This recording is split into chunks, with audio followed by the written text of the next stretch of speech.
বয়স 50-এর কাছাকাছি, গায়ের রং ধবধবে ফর্সা না হলেও বয়সের তুলনায় সফেদ বলা চলে। পরনে কালো বোরকা, চুল শ্যাওলা রঙের ওড়নায় আবৃত। মধ্যবয়স্কার নিষ্প্রাণ দৃষ্টি অদূরে প্রতীক্ষমান ট্রেনের দিকে। আলো ছায়ার পূর্ণ জীবনের মাঝে অনুভূতির দেওয়াল যেন চূর্ণ হয়ে গেছে। মস্তিষ্ক আজ বিধ্বস্ত প্রায়। মিনিট দুয়েকের মধ্যে ট্রেন মন্থর গতিতে স্টেশন ত্যাগ করল।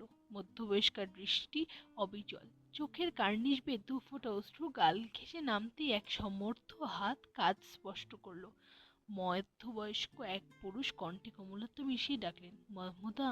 ভদ্রমহিলা নিঃশব্দে অশ্রু মুছে চোখ তুলে তাকালেন। সহসা নির্লিপ্ত ভঙ্গিতে হাসার চেষ্টা করলেন।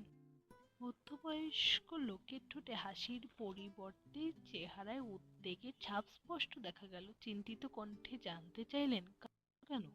কতগুলো বছর পর জন্মভূমিতে পা রাখলাম, ভাবতেও পারিনি আবার কোনোদিন এই মাটিতে পা রাখবো। আমরা যা ভাবি তা সবসময় ঠিক হয় না, কখনো কখনো ঠিক সেটাই হয় যেটা আমরা কল্পনাও করি না। মধ্যবয়স্ক লোক অবচেতন মনে দীর্ঘ নিঃশ্বাস ফেললেন। ভদ্রলোকের নাম আমিনুল ইসলাম, বর্তমানে ঢাকায় এয়ার মার্শাল পদে কর্মরত অবস্থায় আছেন। ভদ্রমহিলার নাম মাহমুদা খান আমিনা, তারা সম্পর্কে স্বামী স্ত্রী।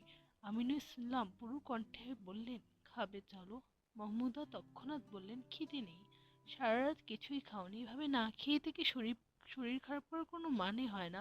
তুমি গ্রামে আসতে চেয়েছো, আমি নির্দ্বিধায় তোমাকে নিয়ে এসেছি, একটা বারের জন্য বাধা দেওয়ার চেষ্টাও করিনি। তুমি এখন না খেলে শরীর খারাপ করবে, বাড়িতে কোনো একটা অঘটন ঘটলে কি হবে ভাবতে পারছো? মাহমুদা মলিন গলায় বললেন, আমার খুব ভয় হচ্ছে। ভয় পেও না, মনে সাহস রাখো। ভাইজানের মুখোমুখি হলে কি হবে? মাহমুদা, তুমি শুধু শুধু ভয় পাচ্ছ। তোমার ভাই